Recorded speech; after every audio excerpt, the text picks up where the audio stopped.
Zen and the Art of Remaining Awake. Part 8. Monday the 4th of January 2021. 3 rules guide students of Zen. 1. Attend to this precious moment. It craves your presence as urgently as a mother craves the return of a child lost on a busy street. 2. Get to know yourself honestly and thoroughly through sincere self-reflection. 3. Let go of all attachments and of all aversions. Should one live by these guidelines, then the mind transcends its usual conflicted, anxious, busy and noisy condition, instead becoming clear, bright, relaxed, and serenely balanced in this present moment.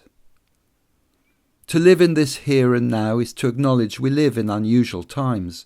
The sun is now middle-aged, for on his last birthday, that deity the ancient Egyptians named Amun-Ra blew out 4.5 billion candles. From Amun-Ra's vantage point, a distance of 93 million miles as crows might fly, a length so extreme that light herself requires 8 minutes and 18 seconds to cross that divide.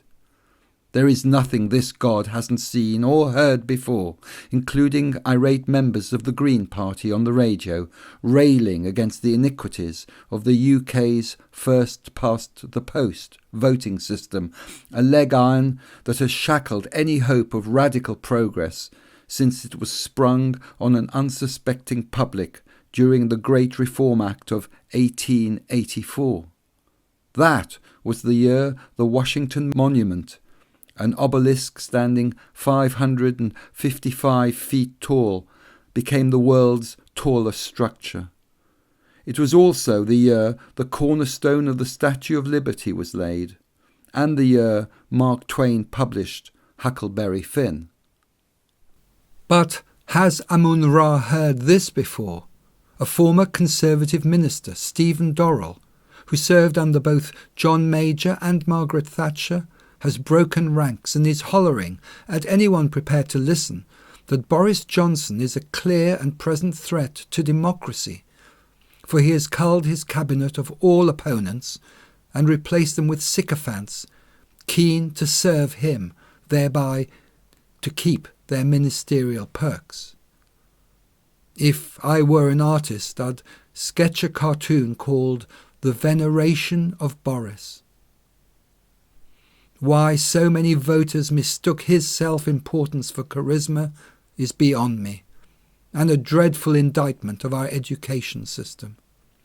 Lamentably, such scenes reoccur throughout history, evidence of the truth of Hegel's assertion that we learn from history that we do not learn from history.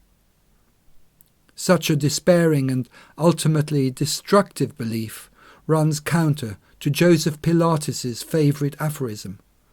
For the man whose exercise regime has helped millions declared time and progress to be synonymous. Of course, his declaration begs the question, what is meant by progress? How is it measured? Before the advent of COVID-19, I could visit my local recycling tip whenever I wished, but now visits are restricted to pre-booked 30-minute slots. That's certainly not progress, though understandable. My slot is booked for this afternoon, so after loading the car with tin, glass, plastic and cardboard, I set off, but being low on fuel, I draw into a petrol station, where an excited attendant tells me that Johnson is about to order a 3rd national lockdown. She speaks with such conviction that I picture her as the Greek oracle at Delphi, channeling Apollo, the god of light, of music, art, poetry, prophecy, healing, and even of plague, all the while high on the ethane and methane that's bubbling up from a fault in the earth's crust below the god's temple. The lady behind the till is so sure of her vision that I don't for a moment doubt her. Today's Private Eye features Johnson on its Welcome to 2021 cover. He's been here before in calmer times, when avian flu rather than COVID-19 made the headlines. In terms of their fallout, the former akin to a hand grenade, the latter to an atom bomb. Private Eye, since its first appearance in 1961, has been a bedrock of journalistic independence and integrity, while at the same time making readers laugh. Boris's bubble here capturing so much of the man's vacuity. Today's cover doesn't raise a smile. It's a cabinet of horrors, for alongside Johnson we find Gavin Williamson, Michael Gove and Matt Hancock. Williamson famous for the whip he displayed on his desk. Gove for championing Brexit, then stabbing Boris in the back. Hancock, as yet, is famous for nothing. Dr. Philip James Hammond, under the pseudonym MD, has been Private Eye's medical columnist since 1992. Today, as the UK's death toll is estimated, some say misleadingly, at 75,475, his contribution is headlined An Evolving Crisis.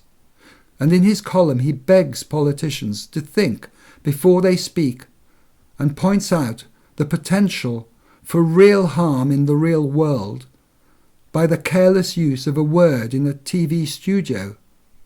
He points out that only if Boris's mission statement read, "to spread panic during a pandemic," would the Prime Minister have started using a word like mutant.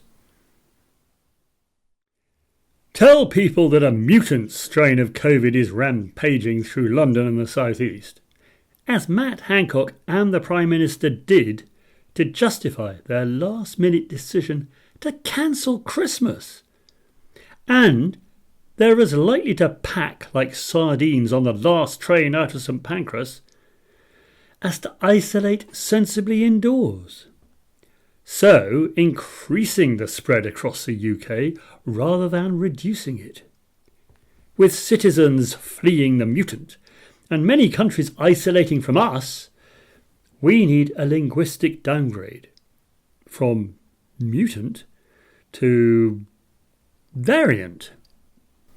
Like possibly the most serious journalist of the 20th century, George Orwell, Dr. Hammond is alert to the latent power within words and therefore the need to treat them reverently. He complains that the word mutant is up there with zombie and with flesh eating.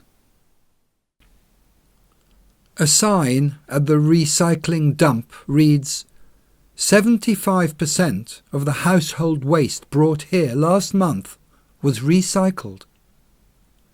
But is that good enough? And recycled how? Did some of it happen to wash ashore in Africa? And what happened to that other 25%? There's always more to learn, and why learning is not only necessary but therapeutic was powerfully conveyed by T.H. White in his fantasy novel The Once and Future King. In this scene, a young, downcast King Arthur is being instructed by his tutor, no less than Merlyn, the magician. Merlyn is getting animated. The best thing for being sad is to learn something. That's the only thing that never fails. You may grow old and trembling in your anatomies. You may lie awake at night listening to the disorder of your veins. You may miss your only love. You may see the world about you devastated by evil lunatics, or know your honour trampled in the sewers of baser minds. There is only one thing for it then. To learn. To learn why the world wags and what wags it. That is the only thing which the mind can never exhaust, never alienate, never be tortured by, never fear or distrust, and never dream of regretting. Learning is the only thing for you. And look, what a lot of things there are to learn. When I get home, it's to learn that the Prime Minister will be addressing the nation from 10 Downing Street at 8 p.m. And sure enough, at that appointed hour, the petrol station attendant's prophecy is fulfilled. For Johnson is announcing a third national lockdown. He ends his address with his government's constant but increasingly hollow-sounding mantra: "We'll do whatever it takes to protect your NHS." A very provocative affirmation can be found in a book entitled The Scottish Himalayan Expedition, an account published in 1951 by the Scottish mountaineer W. H. Murray. Here he is speculating about the state of affairs before the expedition even set to sea. But when I said nothing had been done, I erred in one important matter. We had definitely committed ourselves and were halfway out of our ruts. We had put down our passage money, booked a sailing to Bombay. This may sound too simple, but is great in consequence.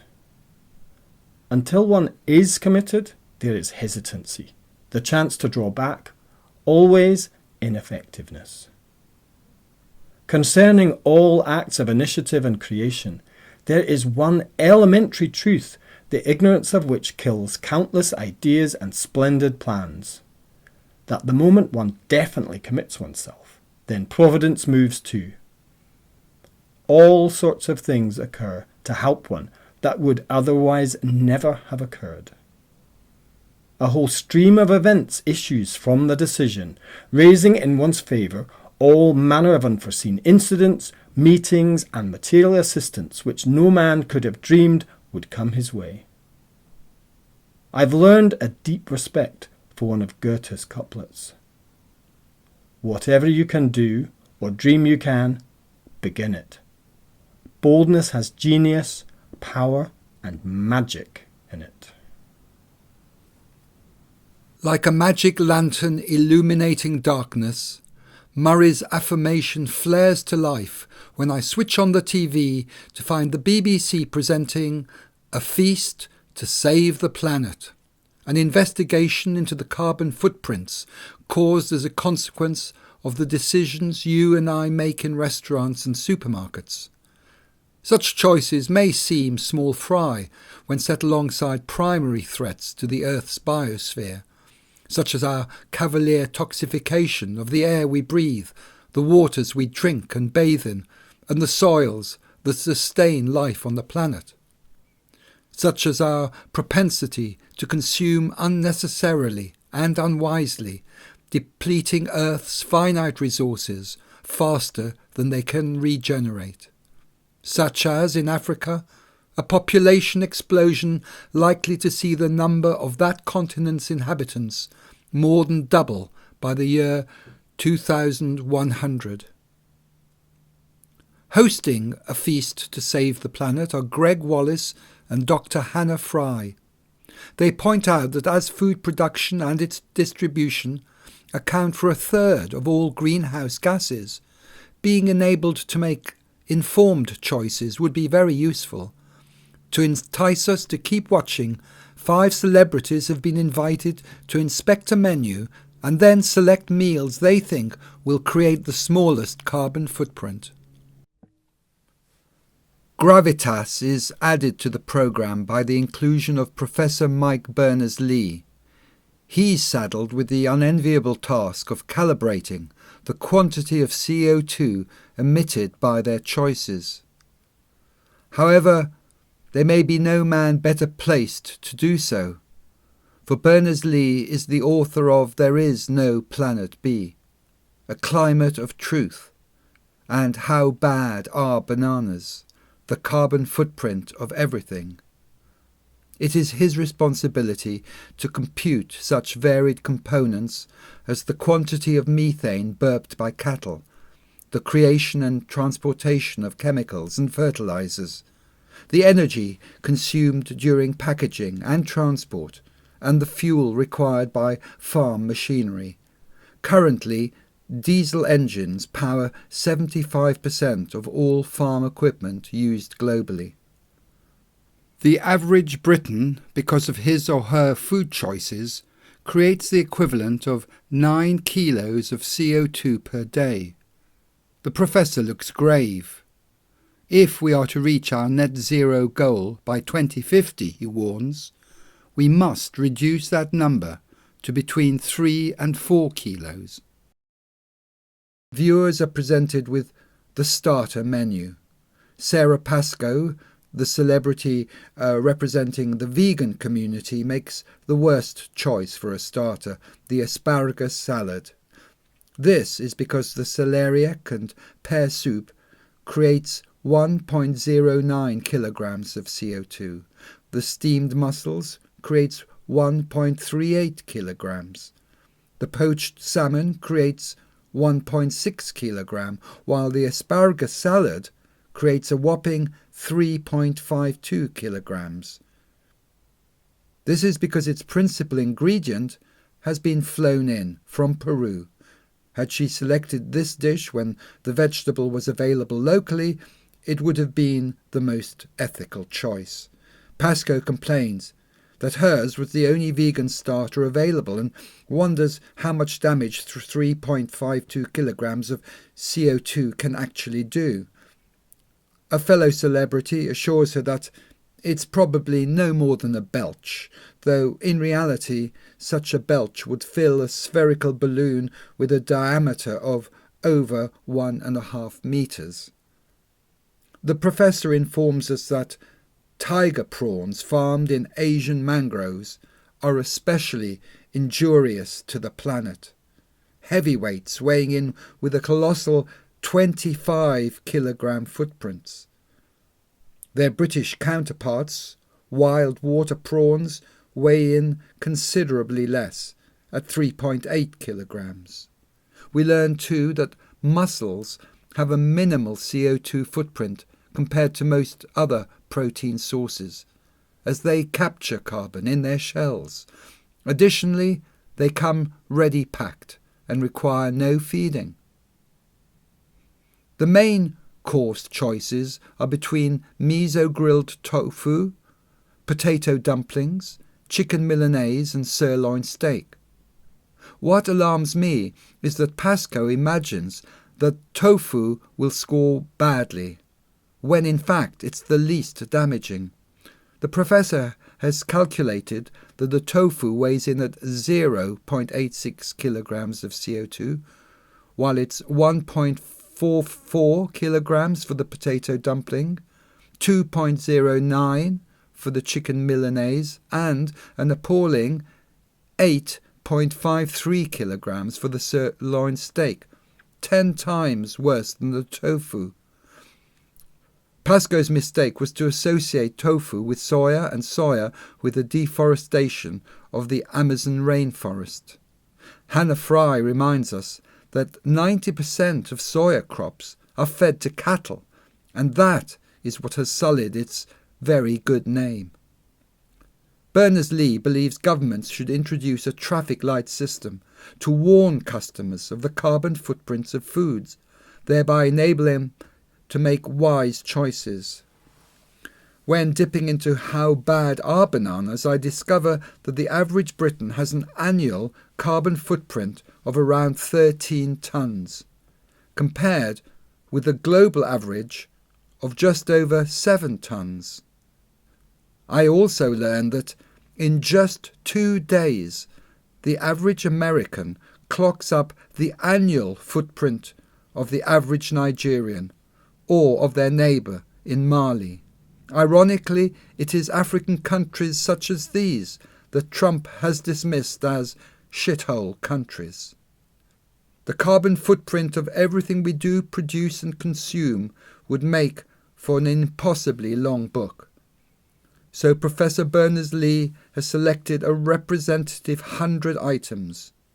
These range incrementally from less than 10 grams of CO2 is created by sending an email, drying your hands, or conducting a Google search. 100 to 500 grams are created by watching TV for an hour and by taking a shower. Anything from 100 to 1,000 kilos of CO2 are created by the acquisition, transportation and consumption of a 50-litre tank of petrol and/or by keeping a dog for a year. Millions of tonnes are produced by the staging of the FIFA World Cup, by maintaining the Internet's backup cloud and by running cryptocurrencies. These figures are, however, dwarfed by the billions of tonnes of CO2 which stem from wildfires, from deforestation, and from humankind's inability to negotiate territorial and/or religious disputes without resorting to the ultimate obscenity, war. what trivia was discussed between courses. An opportunity missed for the programme would have received considerably more publicity had one of the celebrities dared to mention a sporting event that creates more than its fair share of CO2 compared with, say, table tennis or badminton or cross-country running. An appeal has been posted on the internet urging drivers to boycott the Saudi Dakar Rally as their purpose-built twin-turbo monsters will be hurtling past a prison where a woman is incarcerated for the crime of being a woman. Al-Hatloul is languishing in one of many cells of a sports-washing dictatorship that has imprisoned and tortured her for demanding the right to drive the family car. A friend calls round. We talk out of doors. Knowing I have embarked on veganuary, she has brought me a book that she is convinced will help steel my resolve. Knowing such details matter to me, she informs me that its author, Will Tuttle, holds a PhD in the philosophy of education from the University of Berkeley. Additionally, he is a pianist, a composer, and a recipient of the Courage of Conscience Award. My friend's gift has an intriguing title, The World Peace Diet, Eating for Spiritual Health and Social Harmony. Opening it at random, I read as follows. Workers in slaughterhouses are our human brothers and sisters who administer corporate cruelty around the clock. Profits are prioritised rather than humane killing, if such a thing exists. The Humane Slaughter Act, for example, which carries no penalties and has proven to be completely inadequate to protect farm animals, doesn't even include chickens, turkeys, fish and other non-mammalian animals. It does nothing to prohibit the many cruelties at slaughter plants, such as dragging immobile pigs and cows by the legs or neck, cutting and tearing animals who arrive frozen to the side of livestock trucks, and hanging conscious and panicked animals on the line to endure being skinned and boiled alive. My friend assures me that not all her book is equally difficult to stomach and urges me to persevere.